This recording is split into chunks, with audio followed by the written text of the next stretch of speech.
ভালোবাসা মানে কি শুধুই মানুষের সম্পর্ক, নাকি ভালোবাসার সীমানা আরো বিস্তৃত?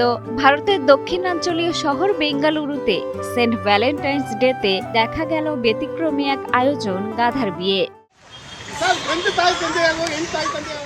সঙ্গীত, হাসি আর কৌতূহলী দর্শকের ভিড়ে জমে ওঠে এই অদ্ভুত অনুষ্ঠান। বরকনের গলায় পরানো হয় ফুলের মালা,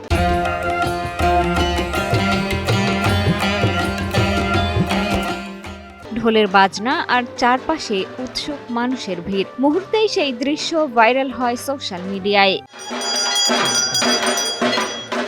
ভালোবাসা শুধু রোমান্টিক অনুভূতি নয়, এটি যত্ন, সহানুভূতি আর আগলে রাখার প্রতিশ্রুতি, যার ভাষা আলাদা হলেও অনুভূতি একই, হোক সে মানুষ কিংবা প্রাণী। এমনটাই বলছেন আয়োজকরা।